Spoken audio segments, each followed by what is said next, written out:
This podcast is recorded on the traditional and unceded territories of the Musqueam, Squamish, Tsleil-Waututh, and Coquitlam peoples. British Columbia, I've seen your mountains high, seen your pretty rainbows and your blue crystal skies, watched your winding rivers as they flow around the bend. To me you're not a stranger, you'll always be a friend. Coming to you from the West Coast, this is Politicos. Today is March 27th, 2025. I'm Scott Lundeboom. And I'm Ian Bushfield. On today's show, we're in the election. It's federal election time. It's a fast one. End is already in sight, a month away. We're out of the phony war that's been going on for the past year. Conservatives should be so excited because they've wanted an election for so long. But then the monkey paw wish was granted, and here we are. We'll get into all of that, but let's start by asking for money. Patreon.com/Politicos. Help us cover this election and ongoing BC politics coverage after that. Nothing happened provincially, pretty much, but we'll end with a couple of stories from BC. Potentially, if we have time. Yeah, let's start. Federal election campaign was kicked off on Sunday with Mark Carney doing the trip to the Governor General's house, and it was all teased ahead of time, so we knew it was happening. And now he is officially in government caretaker mode, but it's been interesting. We'll get into how he has had to balance that. But from the mechanics side, the election day is coming on April 28th, 1 month from probably the time you're listening to this, if you're listening to it when it hits the internet. We'll know all the candidates by April 9th, and advanced voting is April 18th to 21st. Elections.ca for all the specific details. Debates are coming up. We already have those announced. Yeah, there's going to be a French debate on the 16th, an English debate on the 17th, both happening in Montreal. There's a debate about debates regarding the TVA debate.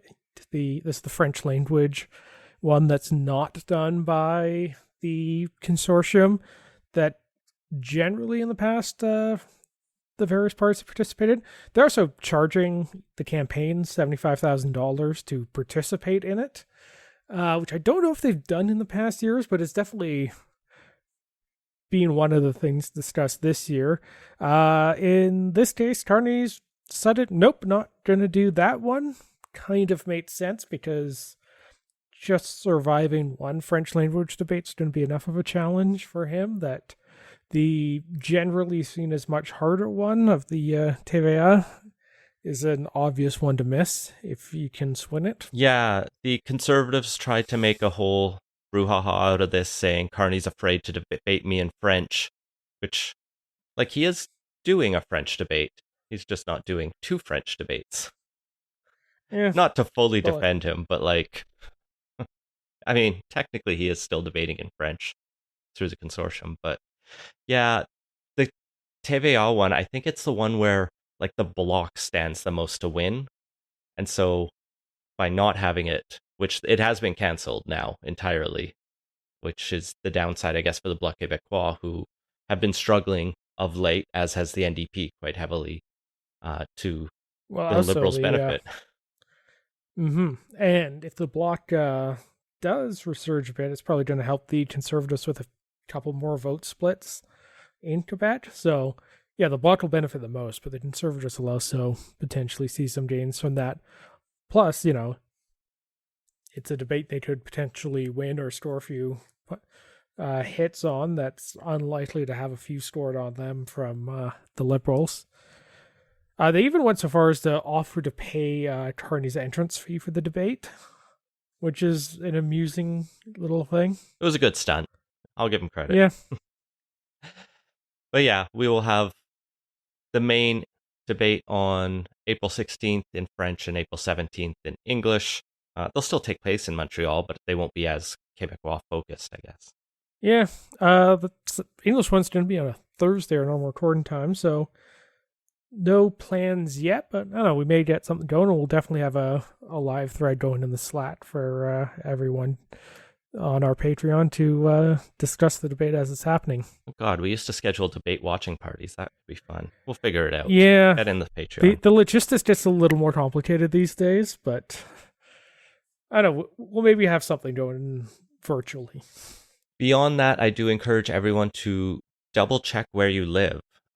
Over the last few years, Elections Canada did redraw the riding maps in this country, as they are legally obliged to do and constitutionally obliged to do. Not a lot of like major changes, but if you go, you will see like South Burnaby got carved up into a riding that's half in Vancouver, and the new West Coquitlam riding exists now. There's a few weird things like that. And Langley's got mashed up a bit, and this happened across the country. There's a few extra seats in Alberta and other provinces. So you may not be voting for the same people that you did in the past. It's always good to know that before election day, because you don't vote for Mark Carney, Pierre Poilievre, Jagmeet Singh, unless you happen to live in their ridings, obviously. Speaking of, where is our esteemed Liberal leader Prime Minister running? There was rumors about Edmonton. There was rumors about all kinds of places. Yeah, turns out he's running in Chandra Arya's old riding. That's very funny. Yeah, that does make you wonder how much of the disqualification was stuff that turned up in the vetting, and how much of it was they just kind of wanted a seat for Mark Carney. I think there were lots of seats available.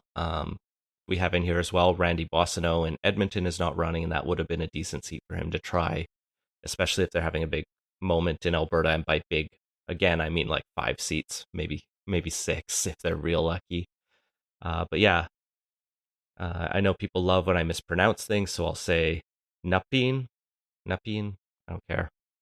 The Ottawa area suburban riding is now going to be Mark Carney's home, not Edmonton. Other candidate news: Sean Fraser has about-faced Uno reverse card and also joined Yeah. the "Hey, winning is a lot better than losing. I want to win again." Alternatively, he may have, after careful consideration, decided he wants to spend less time with his family. No comment. I too like my family. But yeah, he is back in the race, so good for him. Also back in the race, as we talked about last week, Mike DeYoung did not get the Conservative nod, but that's not stopping him. He's running as an independent. This is great. So, for some reason, the Conservatives decided to nix his nomination. This happened a couple weeks ago.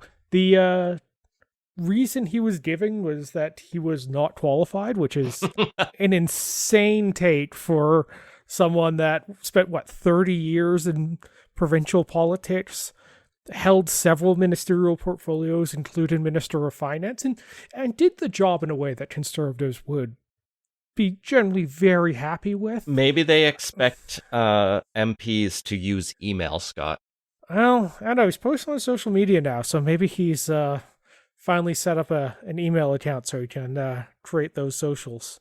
But yeah, but the reason gets even more insane when you take a look at who they nominated in his place, which is a 25-year-old blueberry farmer, which is apparently a more significant bit of experience to be a member of parliament than 30 years as an MLA and Minister of Finance.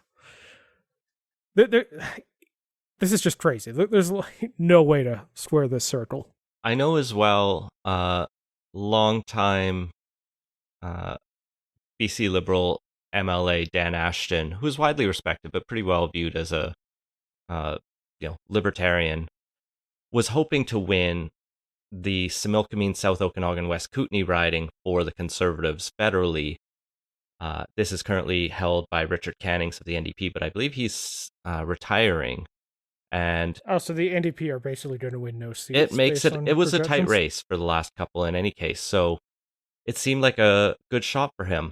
Instead, the Conservatives nominated Helena Conans, an American tennis player who has been a Penticton city councillor in the past. But there you go. They, No offense to her, but just an interesting choice to go for not the widely respected MLA. I mean, maybe she's a well-respected city councilor, but just just another interesting one that they blocked without even letting Yeah, the locals vote. yeah, that's also a bit of a head scratcher. Unless they've just someone saw BC Liberal on the resume and just threw it in the trash, which maybe, but that's also a real amateur's move and just tells you know like nothing about BC politics if that's how you look at that. So And maybe someone in Ottawa was flipping through those, and I don't know, they picked like a fresh faced intern that was 12 when the BC Liberals were last in power. or someone who's like deeply embedded in the like reactionary wing of the BC Conservative Party who just hates anyone who was part of the BC Liberal Party, with the exception of maybe John Rustad on a good day. It is a weird position that the Conservatives seem to have because my candidate from the Conservatives is Ian Black, who was the former Labour Minister for the BC Liberals. So it's not that but he has been the candidate for quite a while, for like a year now, perhaps. He's been door knocking forever.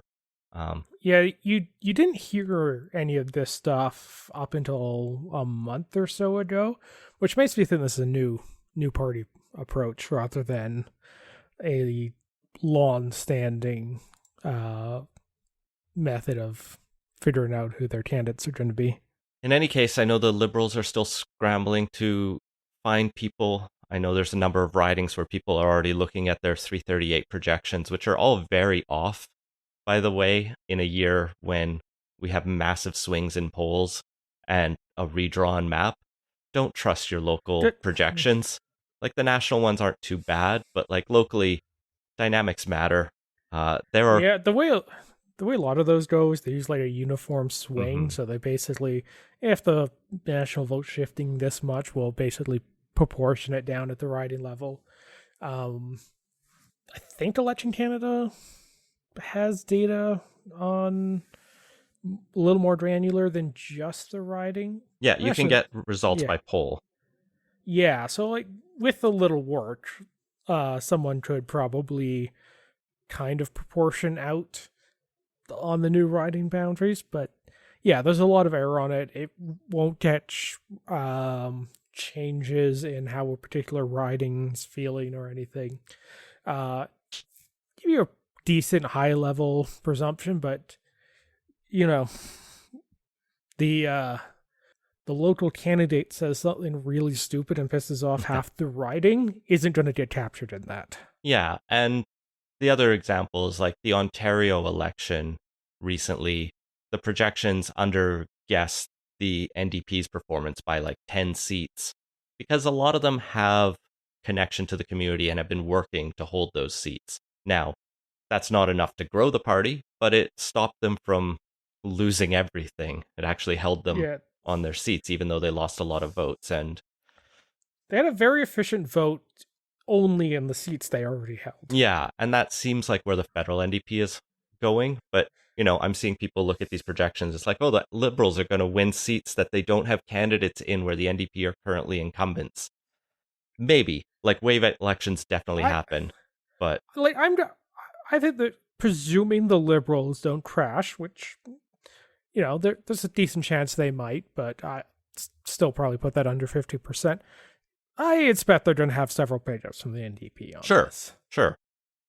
But not like 15 of them out of, 18 of them. I would be surprised. I mean, things can shift. We're still early days in this election. I don't want to talk too much about polls this week. I'm sure we'll get into it. Let's talk policy. We actually did get quite a bit in the first week, and it seems It doesn't feel all that much. I mean, everyone wants to give us a tax cut, Scott, because that's what we need to respond to. I'm waving my hands at just like the world and everything going around. Just some marginal tax cuts will help us that get you between I don't know, what are they proposing the difference is between like 500 a year and 3,700 a year. Uh, yeah, and the best part here is the biggest tax cut is from the Green Party.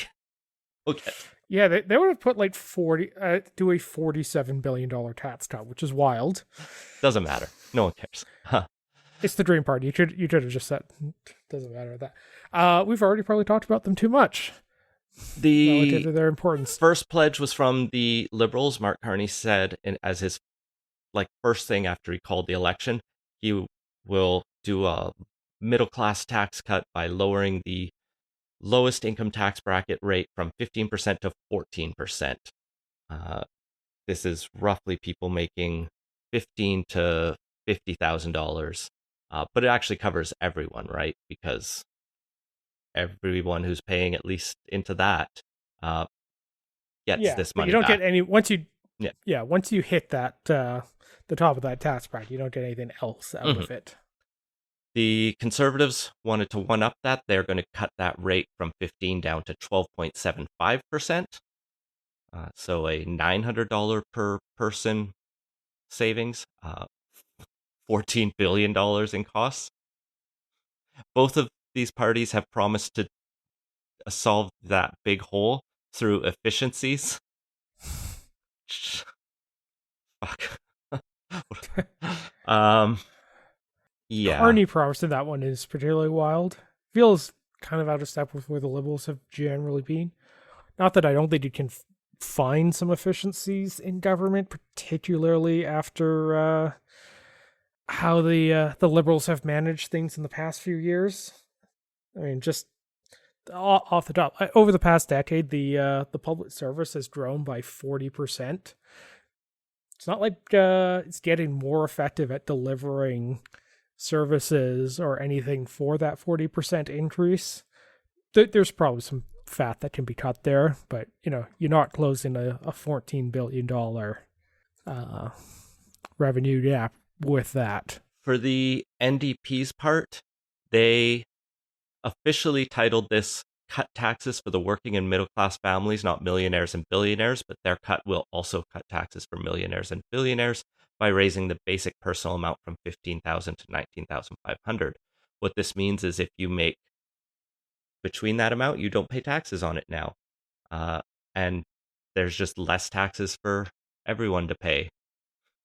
Again, because federal income taxes won't kick into $19,500. Now, they at least... Their press release... Go ahead. Yeah, though they don't even bother to try and estimate what the cost is for theirs.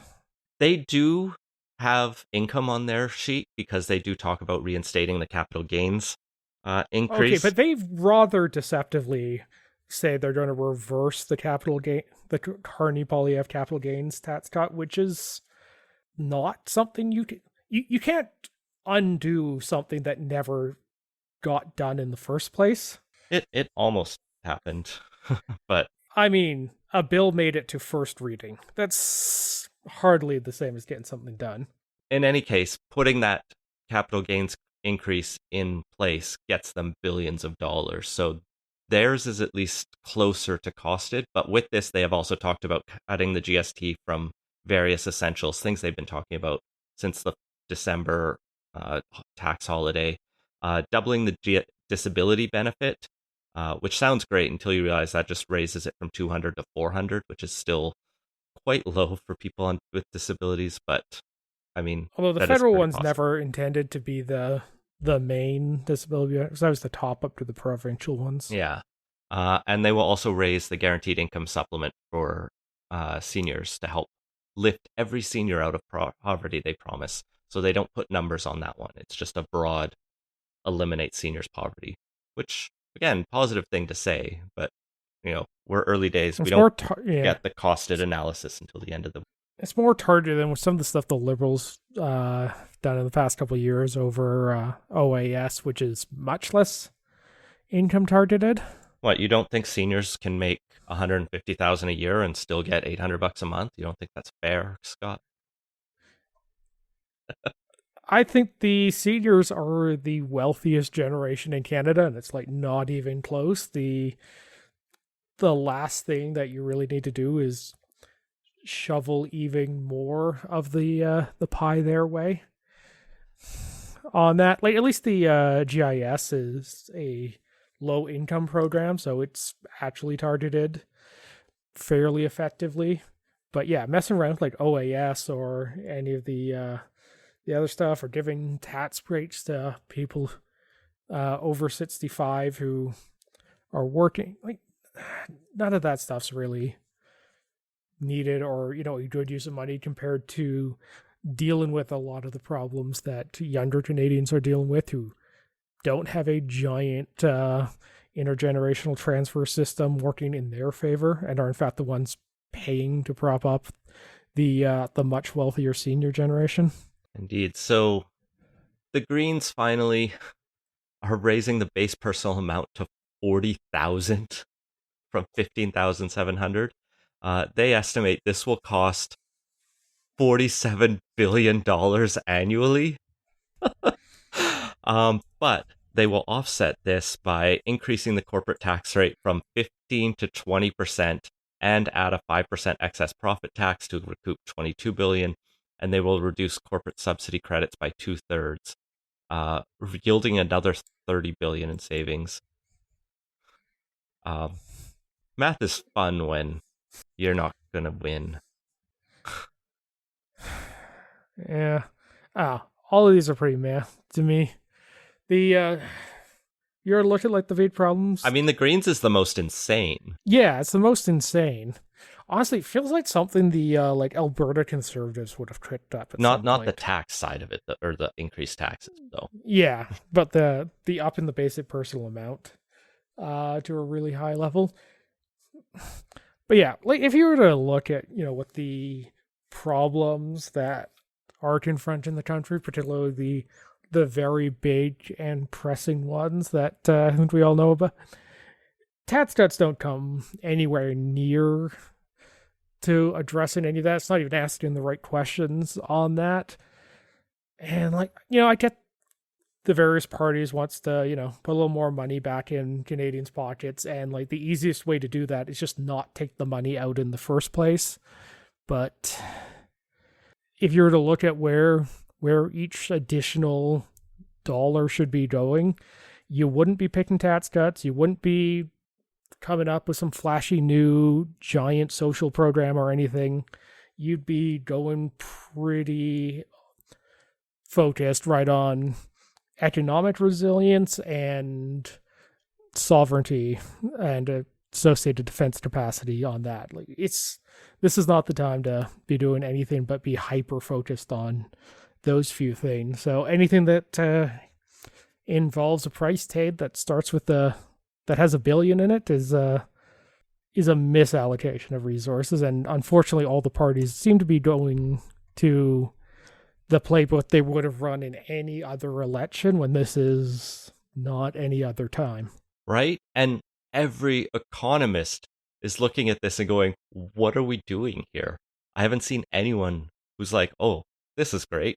This is the proper response, or these are, good ways to incentivize anything. It's just, the fuck are we doing here? Yeah, I saw both like Mike Moffat and Kevin Milligan on social media going, yeah, what the hell is this? Trevor Toome had a piece in the Hub today that delved into a little more details, but definitely didn't have this is a great use of resources as its bottom line. So, yeah. Yeah, if you were looking for like the serious campaign that I think we all wanted, this ain't it. Or at least week one is not it. There were other policies that came out this week. None of those change our analysis. From the Liberals, we did get the cancellation of the capital gains tax increase. That came as he was still Prime Minister, acting as Prime Minister pre-writs being issued on Friday last week. No surprise there. Mark Carney had already said he was going to cancel the capital gains increase.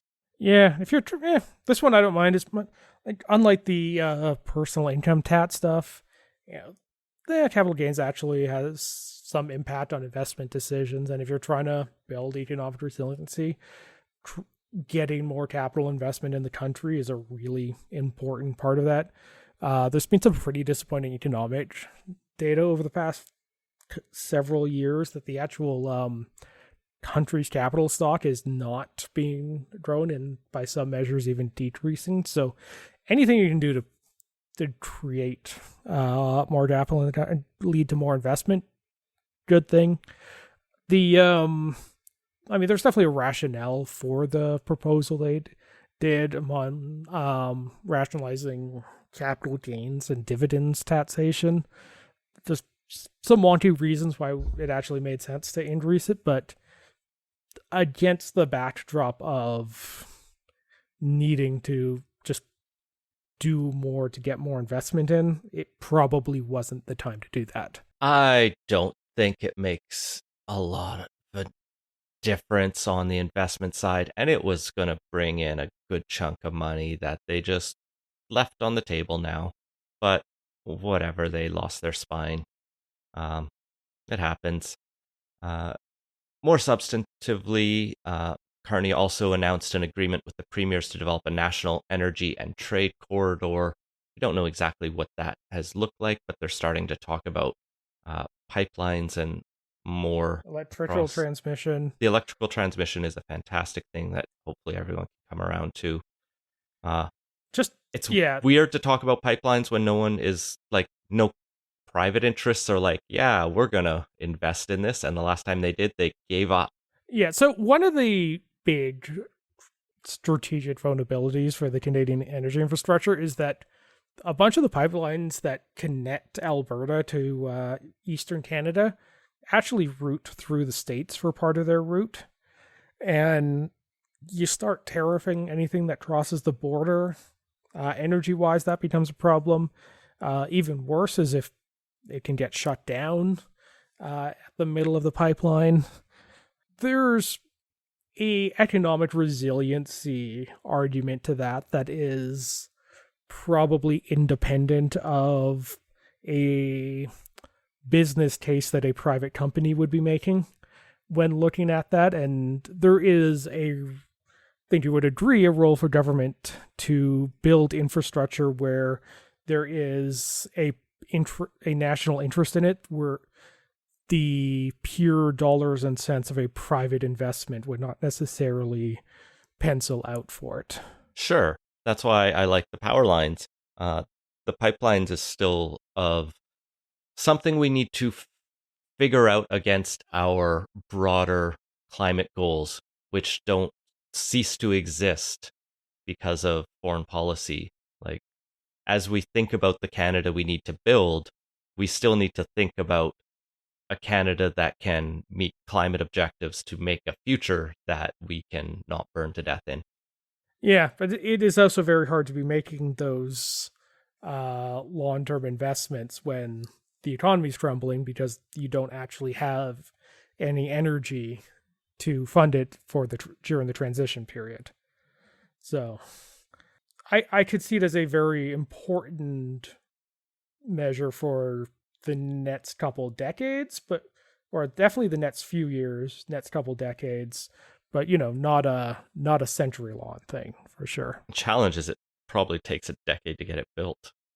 It'll take at least 5 years, even if we're rushing. So interesting ideas to come there. The Liberals, in terms of the actual campaign, I mean, we could probably cut that down if we actually treated building the economic resiliency of the country as a true national emergency rather than a thing we talk about with more urgency but don't do stuff with more urgency, which has so far been things. We'll get back to that because he's got more comments on that. But let's get to the other promises the Liberals have talked about this week. Military stuff. This is your forte.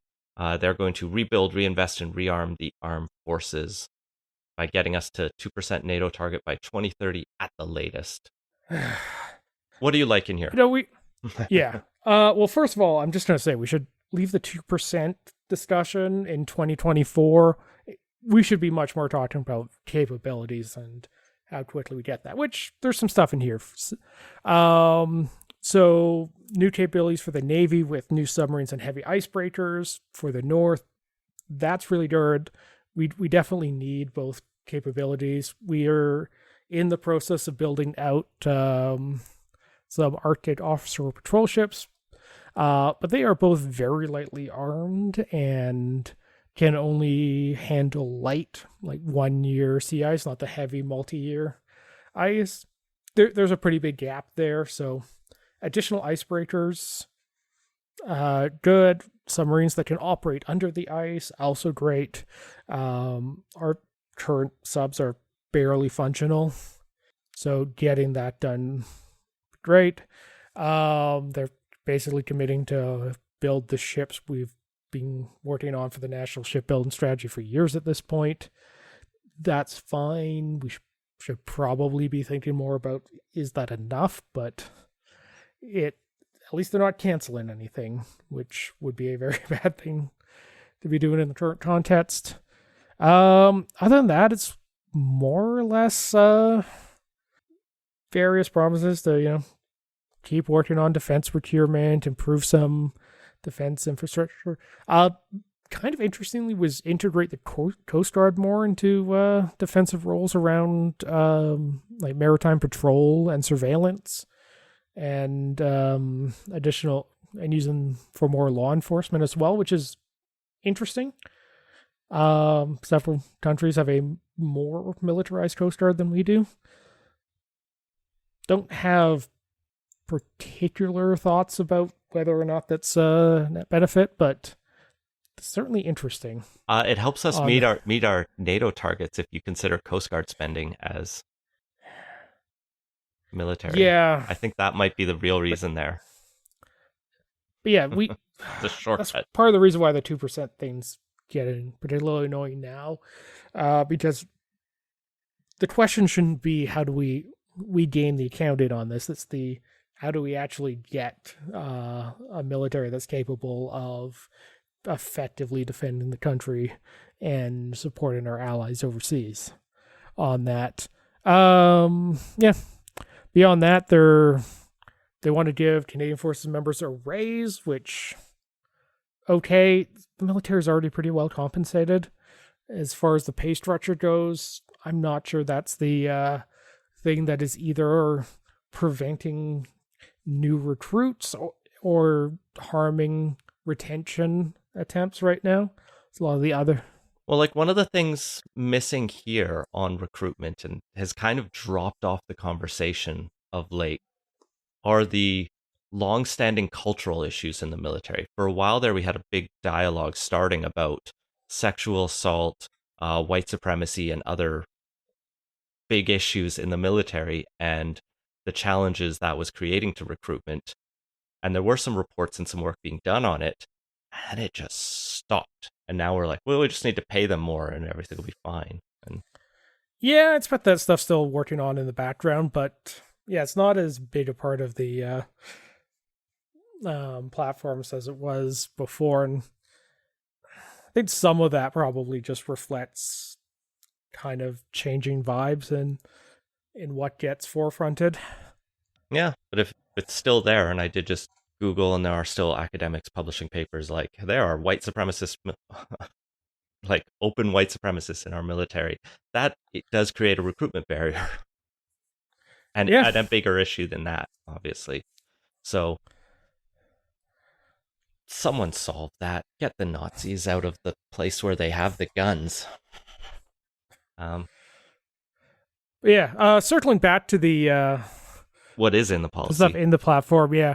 Interestingly, new aircraft barely get a mention beyond working with allies for procurement of the next generation, which is certainly sidestepping the conversation that's been going on for the last little while about fighter planes. Yeah, that one was weird, right? Because Carney had his announcement that he's going to review the F-35 contracts. But what will the don't really know what to make do? of them. Yeah. Well, that goes into the, I think, bigger question on all of this is these are all like,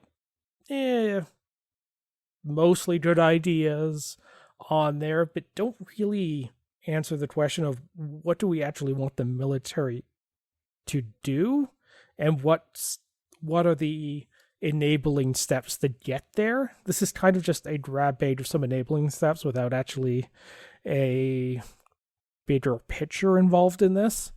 The only other thing I'll mention here is the last bullet point is about building out first-in-class drone capability for both aquatic and airborne uncrewed vehicles. Good. That's definitely the way the warfare is trending, and as we've seen in Ukraine, that's a very important part of being combat effective on the modern battlefield. So, absolutely should be working on it, but there's very little discussion of how that fits into the overall thing here, or what does a military that is no longer able to rely as much on our allies going to look like, and what does it need to be able to do solely internally. Maybe we'll get that in the final platform when it comes out, but I don't know. It feels like we've lost the ability to have ideas as a nation, or at least the political parties have. Yeah, that's been it really feels like nobody of any of the parties has really kind of comes to terms with just what the world of 2025 is and means. And I'll credit the Liberals for seeming to be a little further along this than the others. But that is not translating into what they are actually wanting to do. Speaking of which, they have a plan as well this week to protect auto workers and stand up against tariffs. This one's fairly short. $2 billion strategic response fund to help the auto sector, support auto workers, upskill jobs, protect jobs, build a supply chain here. Really, it centers around the whole platform here centers around an all in Canada, they're calling it, network for auto manufacturing component parts. It seems like they kind of want to do what Trump's already forcing automakers to have to do, is like, pick your country. Where are you going to build your cars? In America, or you could build them in Canada? And I guess we're just going to tariff them on both sides of the border. So you probably want to do both if you sell to both. But I know one country's got a market that's 10 times as big and loves their cars. Yeah, of course, it'll make both countries poorer to have to do that, but that unfortunately doesn't really seem to be factored into how the White House thinks about any of this stuff. Well, at least the federal government will be buying the Canadian-built vehicles under this plan as well. I mean, cool. Not much other option, right? If they're going to tariff everything and break the auto sector, I guess we have to build our own. Well, I mean, something a friend of the pod suggested was that maybe we should just mechanize all of the reserve units in the country by using some of the armored vehicles that are made in Canada. Like, that's a real mess from being able to integrate both of them. The two policies we're just talking about. Yep. I mean, the other option is, and I'm sure the parties will talk more about, is diversifying trade relationships and looking at what cars are built elsewhere in the world that we can import without sacrificing domestic jobs. But I guess it depends whether your focus is on people being able to buy affordable cars or have jobs building them. Yeah, that's why protectionism's dumb. Also, they talked about maximizing Canadian steel, aluminum, and critical minerals. I'd be real interested to see what the critical minerals part of their overall platform is going to be, because one of the biggest sources, the Ring of Fire in Northern Ontario, the Liberal government has been slow walking permits on that for years now. The Ontario government's also probably not moved anywhere as fast as they should, but this has been something that's been talked about for at least 10 years now, and we are really no close to even just building an access road there. So, going to be interesting to see if that's going to change, or if the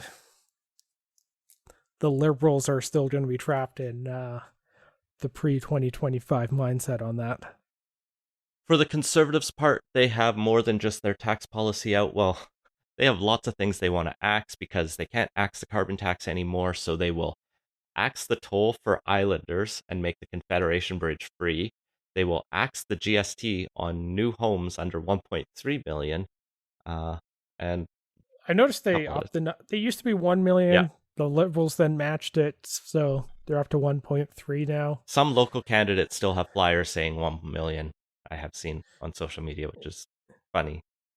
Yeah, that's the thing about campaigns. That often happens as you're adjusting policy as you go. Um, yeah, whatever. Cutting tolls worked for John Horgan. It's not going to work for Pierre Poilievre. But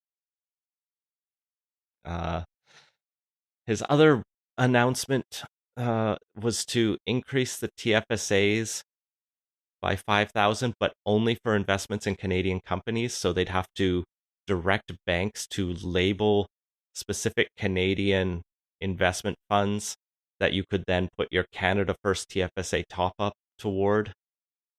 It's so schemy. So the so the TFSA, the tax-free savings account, great tax shelter thing. Yeah, it's a great wealth builder too. If you don't have one, open one up and start investing in it. Don't take financial investment podcast, but like seriously, it's a great thing. Not for the government necessarily. It foregoes a lot of revenue, but yeah. But yeah. Anyway, so currently the contribution limit's $7,000 a year. This would allow an additional $5,000 to be put into it, but only if it's earmarked for certain investments. This just seems like a bit of an administrative headache, and also like why are you putting your thumb on the scale on this one? Like, yeah, there's a problem where there's not enough investment in Canada, but the way to solve that is you actually have to do the hard work of figuring out where the country is uncompetitive, why you aren't getting the market just allocating it already, and figure out how to address those challenges. Fix the Competition Bureau, not the TFSAs. Yeah. There's a bunch of problems for why there's not enough capital investment in Canada. This isn't going to fix it. I'll grant it, better than what the Liberals have been proposing for the last year, and started to make moves on in the fall economic statement of, we're just going to force the Canada pension plan to invest a chunk of their money into Canadian companies on that.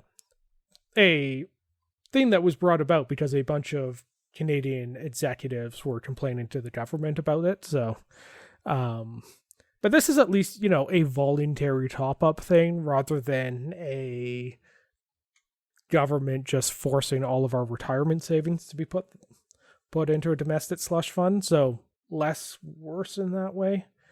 Also, like, anyone that's running like a balanced portfolio in their TFSA probably just has 35-40% in Canadian equities, similar amount in like a US index fund, and some in like global funds as well. And what anyone who's like reasonably savvy is going to do is just put use that 5,000 for the Canadian one, and then the non-limited 7,000 is just going to be split on non-Canadian ones, so you can actually just maintain the target allocation you're going to have in your portfolio anyway. Money's fungible, so which is why it gets confusing if you use that excess room, take it out, but then can you put it? Yeah, it's a mess of a plan. Yeah, that's also brings up the question: what happens if you sell the investment? Are you allowed to reallocate in the account? If you withdraw money, like, which bucket does that come out of first? Like, it's weird on that. The Conservatives are also looking at retirement by. Before we jump into that, just like in broad strokes, Canadians aren't saving enough. TFSA is a great saving and wealth building vehicle, but if you're looking at kind of where do you get the next increment on it, or where do you actually help that savings rate or anything, you wouldn't be looking at upping the the contribution room, you'd be, I don't know, wanting to talk about, I don't know, should there be a government match for the first $500 that goes into it? Should there be some kind of program similar like the Organ Saves, which is like an automatic paycheck deduction thing that can be opted out? Like there's a bunch of things you could be looking at, but doing a kludgy Canada investment only top up thing, not the way you'd be doing it. And also the reason a lot of people aren't saving is because they don't have money, and we need to like find a way to solve that affordability crisis. Like this is again Which such a like, schemy, weird little promise amid 2025, as we keep talking about. We need bigger just solutions. On that like on the long term thing, I will say this is that the part of the reason things have gotten kind of a little crazy is that there's both a policy and cultural strict presumption. I'm not quite sure the term I'm looking for here, but that basically sees primary residence ownership as the main wealth building tool for the middle class, and that has led to a bunch of adjacent policy decisions being made in ways that have ultimately been counterproductive for affordability. And over the long term, it would be really good to shift away from that, and you do need to have other wealth building mechanisms to take up the slack on that. And yeah, TFSA is a great one of those. So having that be there and expanding its options would be good in the long term, but it's, that's a do it now for the next 20 years thing, not going to immediately solve the affordability problems this year. One of the reasons people need to save is so they can retire, and the Conservatives have also talked in a small policy about retirement, which I would expect them to do a lot more because they're not doing well with seniors if the polls are to be believed. The Conservative plan is to allow working seniors to earn up to 34,000 tax-free. That's 10,000 more than they currently can. It'll allow seniors, so that's basically like getting up to the Greens level of basic personal amount, but only for seniors. But they're still stopping like 6 grand short of that. Yeah, okay.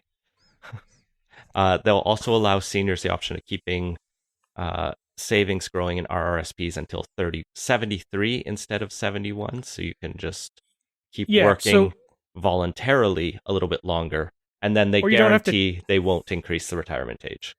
Yeah, or you don't have to take it out. So currently, I think it's the year you turn 71, you have to convert your RRSP to an RIF, a retirement income fund that basically has to pay out a certain amount per year. You can do it 10 up to 10 years, might even be a little more ahead of that, so you don't have to wait till 71, but that's the latest you can do it. But this would basically let people who want to grow their retirement a little more keep doing that, or have other income that they don't need to touch the RSP because of, keep them going on that. I could definitely see this appealing to seniors that have like very healthy RSP balances. Like you say, the wealthiest generation there is getting a tax cut with this policy. It is very funny to me that the Conservatives have to announce as a policy, we will not increase the retirement age, just like they have also said they will not kill pharmacare or dental care for anyone who already has it. Yeah, well, that one's just because the other parties are always accusing them of wanting to do that. Yeah. They found the way to basically make the retirement age increase voluntarily, so it makes it easier to keep working. Yeah, incentivizing people to stay in the workforce, which is not a bad thing. So currently, one of the big problems, well, I suppose that's what. So somewhat currently, and definitely into the future, one of the big problems in Canada is that the population is aging. The number of workers per retiree is going down, which basically puts increasing burden on the younger generations to keep paying into the system that supports seniors. Particularly just the way we do healthcare in the country, that also puts a lot of burden on taxpayers to keep that up, as healthcare costs are going to increase because of an aging population. It just becomes a real problem that the demographics in the country are such that the fiscal costs are going to increase a lot more than the revenues are. As a result, anything that you can do to keep seniors in the workforce and reduce the amount they're drawing out of the system versus paying into it is great. I'm not sure cutting taxes necessarily helps you as much with that. Because then they are not contributing. Yeah, It kind of undermines your whole point. a little bit. I mean, this is only federal, so they'd still be paying in provincial income taxes on that, and that's where the the bulk of the healthcare funding and whatnot comes from. So yeah, it's like better than nothing, but on the topic of tough conversations that the country is not having, that is leading it to be not prepared for the future. What to do about the aging population is absolutely one of those. So to the extent this can nudge things a bit, great. I'm curious to see what the other parties come out in comparison to this. Well, I mean, historically, the election campaigns have been okay, how do we shovel even more monies at seniors? So I'm not hopeful. Let's go to the NDP now. The big policy they dropped this week is Workers for Canada.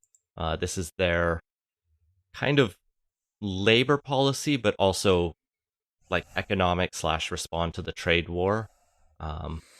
This is a fairly substantive one relative to some of the other stuff they put out. So there's a lot around improving EI, which has been a mess for a while. And if you've ever had to go on EI for whatever reason, I've had to take some parental leaves. It sucks. It's a pain, and can sometimes. I was back to work when I finally got paid for one of my leaves, which administratively, it's a real pain to deal with. Mm-hmm. Which interestingly, I don't see them really coming out to address on this one. They've simplified some of the barriers and reduced waiting periods, but that doesn't solve they're not reviewing my application fast. Yeah. So, yeah, they're also not, if they're expanding a bunch of things that are going to lead to paying out more EI, are they going to increase EI premiums as a result of that? That's kind of left unsaid on here. But presumably that would also be a drag on, more payroll taxes would have to come from this. Yeah, the economic or the costing will all come quite a bit later in the election. So big dollar amounts there, especially since they're talking about extending benefit durations to 50 weeks in some cases. On the infrastructure side, it's some interesting stuff. Just everyone likes to talk about identify the shovel-ready projects and just do some capital spending. Hospitals. Are those shovel-ready? Like, you rarely have the case where there has been, all of the engineering work, all the permitting done, all of that stuff, and then they just stop and they just let it sit and collect dust for several years, waiting for the next check. Like, shovel-ready projects are something politicians love to talk about, but they generally do not exist, especially on like public infrastructure stuff. Every now and then you'll hear like developers or whatever canceling projects because the market turns or whatever. Presumably those might be a little easier to pick up, but Yeah, that's not the stuff this is funding. There's rarely a subway line that all you have to do is cut a check and can start working on next week. I think the phrase shovel ready gets used to just mean what's on your wish list that we could reasonably start building in the next 18 months. Even that, like No, I know that's at ambitious, but the you do have with smaller towns where like they want to build a pool or a hockey rink and something like that okay, they it can may just approve. Those aren't country building projects, but yeah, and like maybe something like okay, you could do a sewer separation or something if you cut a check and get that going pretty quickly. Um, Particularly for somewhere like City of Vancouver, where they do a lot of the engineering in house or stuff like that. But like even so, those are like pretty small little things, not the roads, bridges, or transit or hospitals they're talking about at in least talking this. about building is a good thing. They are also talking about building a east-west energy grid. We've already talked about that. It seems like that's going to be a consensus issue. They don't use the word pipeline in here. Um, they say clean energy grid specifically. And they also talk about home building in here. So investment, they want to step up Canada's investments in homes for families and first-time buyers. They talk about working with provinces, municipalities, nonprofit groups to move in and, if necessary, directly invest in home building projects to make them happening, including non-market and affordable. I'm curious to see how this gets built when they uh, further have a housing plan. We'll talk about one piece of that has housing. Oh, we can just mention it. The other housing thing they said is they were going to uh, turn federal land into federally owned, suitable federal crown land into 100,000 rent-controlled homes by 2035. Not just use trial, use 100% of the suitable federal ground 100% of land. suitable is such a bullshit way of saying an Well, like arbitrary some of it. amount. Well, I mean, some of it is like crown land that is the middle of nowhere, That's not or suitable. yeah, It's not 100% of federal crown land. It's 100% of suitable. So it's just some percentage that we have not defined. Anyway, but like if you could plausibly build an apartment building on it, that would seem to be what they're saying. They'll use all of that, which yeah, the government's not going to be able to move fast, and like, there will definitely be, I think, resistance from within the public service about transferring literally all of that. all of the urban land, at least. Yeah. And there's also some pushback I've seen from some Indigenous people who, like, this does note it will be implemented with the utmost respect for inherent treaty rights of Indigenous communities, but things like the Jericho lands that were basically just transferred to the Musqueam, Squamish, and Tsleil-Waututh is what I think a lot of Indigenous communities would prefer to see. Like, just give us the land or like lease it to us so we can build it and profit off it, essentially. Um, but it's a start to a housing platform, and this promise to directly invest in home building projects to finish them. I want to see more on that, but we're running long now. The plan keeps going with the final section protecting people and jobs. Um, this includes a lot of like take emergency measures to protect Canadian jobs in vague ways. So, COVID-19 type income supports if necessary, anything to protect people from price gouging. It doesn't say price controls, but that's almost hinted at. I mean, rent control's a bad policy that generally undercuts the supply of available. So are tariffs, Scott, but we're in that Yeah, realm now. I know. Both are bad and shouldn't be done.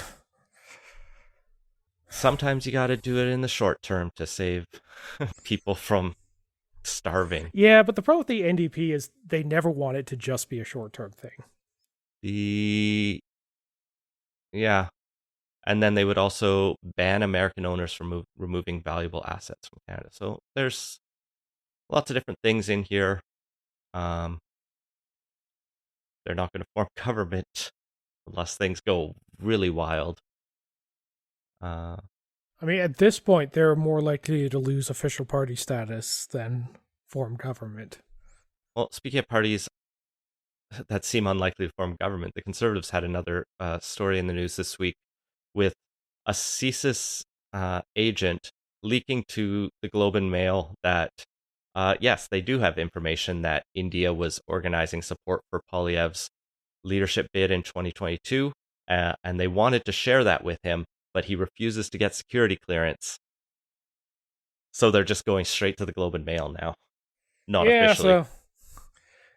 so this is basically the same thing that we've been talking about for it feels like a couple of years now on this. I don't think there was much new in here. It's more largely a rehash of the stuff that was all in the Hogan triary. It's a little more direct from CSIS. CSIS didn't go directly to the Globe as much about it, versus it kind of came out through the reports and you had to a little bit read between the lines. This is someone. But yeah, a day got spent on the security clearance question. So that was it was weird because yeah, and it was weird because it came out in the same week that like Harper was doing a speech somewhere and he wondered why Canada's relationship with India is so sour, and it was good when he was prime minister. It's like the country literally murdered someone on our soil who has Canadian citizenship and then is one of the top foreign influencers in our elections and democracy. Like, let's not be naive, Mr. Harper. Anyway, the important takeaway as well is that the CSIS agent does not allege that Poilievre knew about India's efforts to support him, and I kind of feel like he would have won even without whatever they did. And I also won, like, yeah. It also wouldn't surprise me if this is as much an anti-Patrick Brown interference as it was a pro-Pierre Poilievre one. Yeah. And finally, Mark.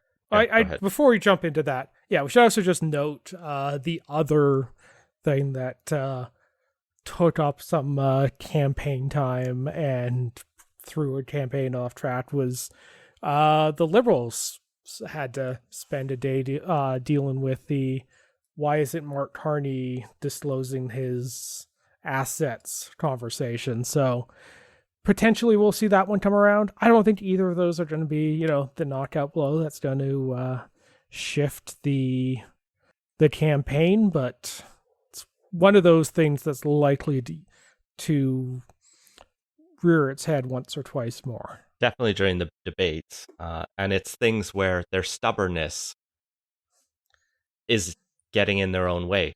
Carney should tell us what his assets were, as to the best of his knowledge. Pierre Poilievre should have gotten his fucking security clearance. But yeah.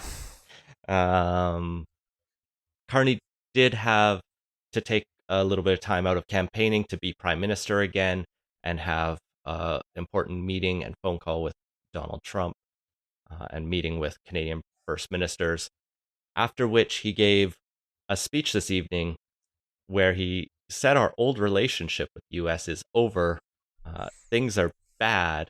If anyone remembers the film Love Actually, it's like the Hugh Grant speech. Never seen it. Really? You're not missing much, but some people love it. I watch it most Christmases.